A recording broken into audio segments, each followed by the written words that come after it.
Mm.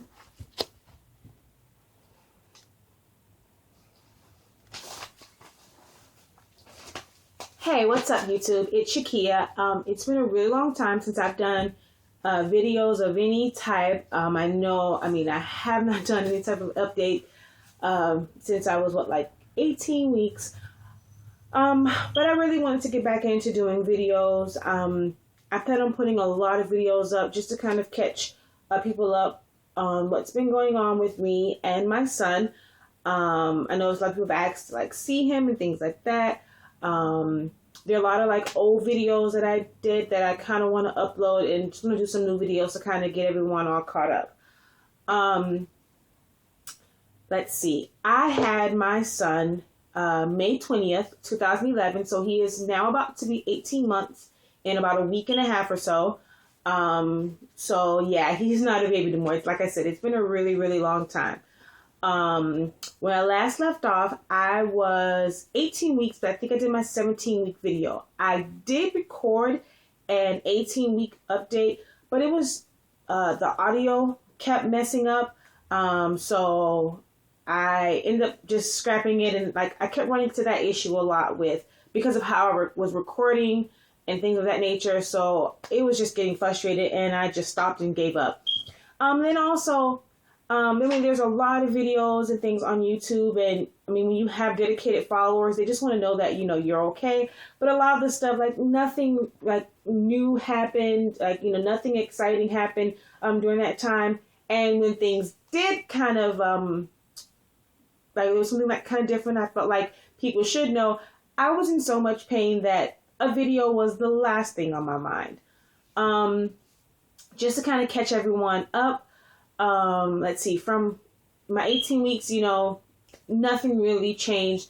I think in my last video, I was saying that I hadn't really gained it didn't show on a scale as far as gaining weight. I really did not gain weight until, I want to say about 25 weeks. The scale still said 180, no matter how big my belly got. It was a 180, within that range until I was 25 weeks. And that's when I started to gain weight.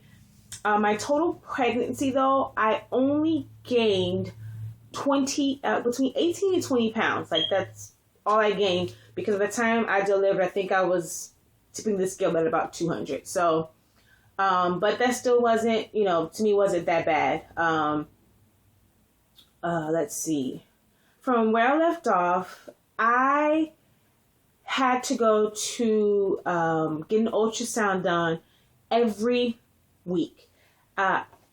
Now I forget what the antibody is, but I know it's within the family of lupus, which is one of the things that my doctors thought, when I was having miscarriages before, that could have been a cause of it. So there was some antibody that's in the family of lupus that they really wanted to monitor him and make sure everything was okay, and that this pregnancy would, not end in miscarriage like I've had when I was younger.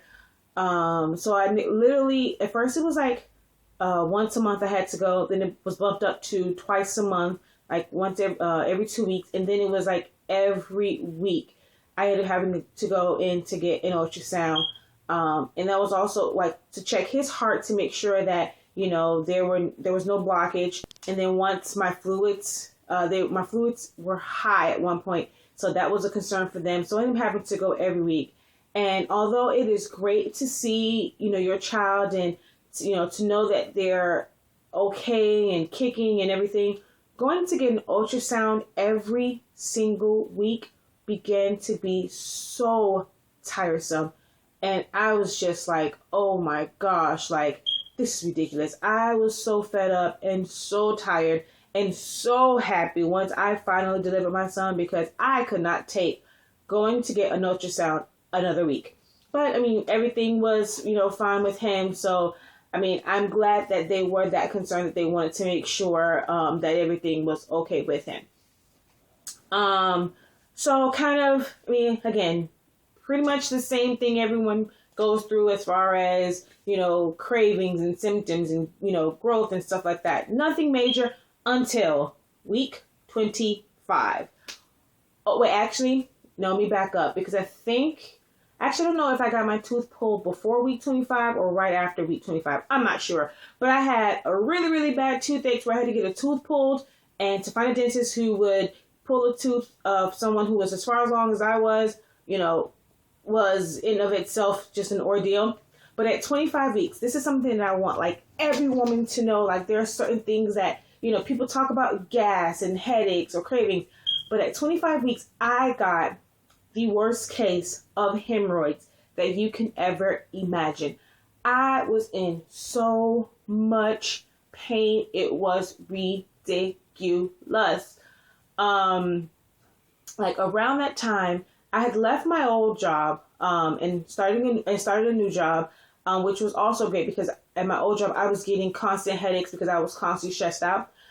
So like at this one, I was kind of like on my feet a lot, but, not so much. And I would sit down a lot more.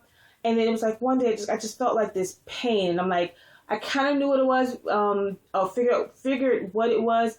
And like I had my grandmother bring me, the typical hemorrhoidal relief things like the pads and the ointments and stuff like that.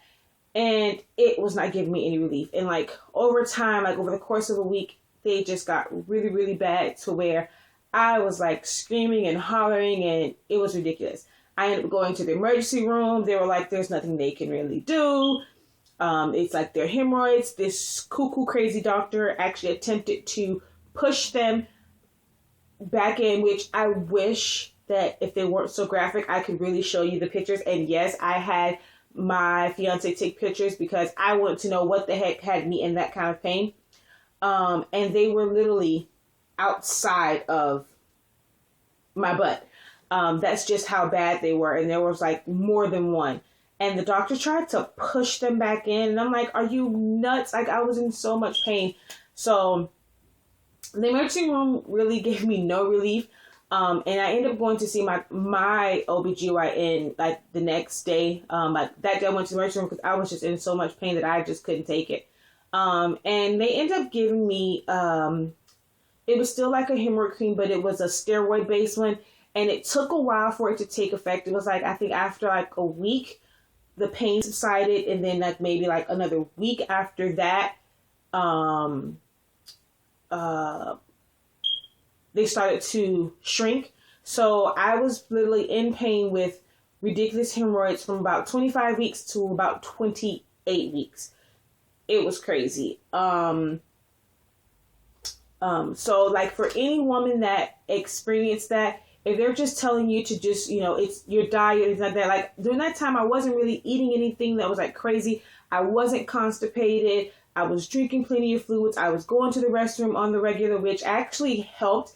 It was more relief going to the bathroom than like just sitting there. And so that was kind of weird. Everything they were saying to do, I was doing, and I still had like no relief from it.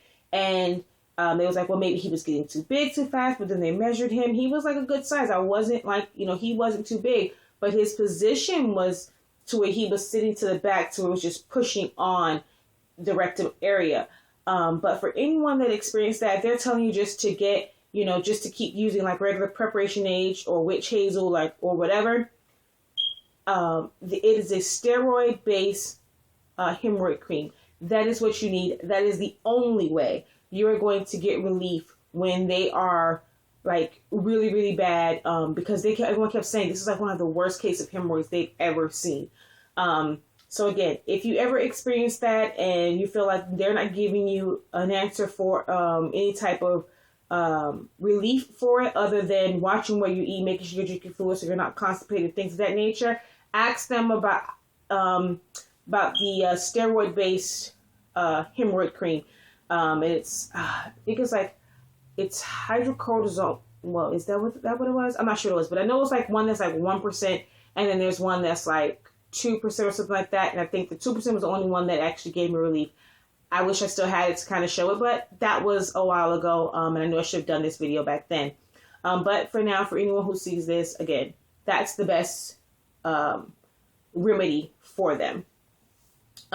So after I got, over that, everything was kind of smooth sailing. Prepared for my baby shower, which was a great success. I pretty much, like, I was totally blessed. I got like all of the major stuff that, you know, I would need, and whatever I didn't need, well, I didn't get at my shower, I got enough cash, gift cards, checks, or whatever, to where I was able to get, you know, pretty much everything else. And I just kind of had to splurge on some of the things that, like, I really wanted. So, like, there was enough money there for me to get, like, my breast pump, you know, of course, you know, always wanting to, you know, buy clothes and things. And I think the only thing we really had to come out of pocket for, like, once we really did it, and, like, it was because we added my rocker and glider, because I knew I was going to be exclusively breastfeeding. So I really did want a good glider for that. So, which is another video that I'm going to do. I'm going to do a video of all the things that I could not have survived without for the first couple of months, you know, to him being a year, things that, you know, worked for us, things that didn't work for us. So I plan on doing that video as well. Let's see what else. So, you know, just prepare for my shower. And, you know, that was pretty much it. You know, just the typical stuff you always see on YouTube. Let's see. I mean, and then after that is pretty much, you know, the labor and delivery. But to not make this video so long, I will do a separate, well, let me see. Actually, let me check the time on this first. Okay, 11 minutes or so. I'm recording on, yikes. I am recording on my phone, and I have like this little setup here, so I had to kind of check it. So yeah, I think I'm just going to go ahead in this one and do a separate video for labor and delivery, which, I mean, it's more of just a birth story than it is labor and delivery, because I did not really labor much. So yeah, I'm going to go ahead and stop this one. This was just my welcome back video. And I'll do my labor and delivery next. All right. So stay tuned, guys. Later.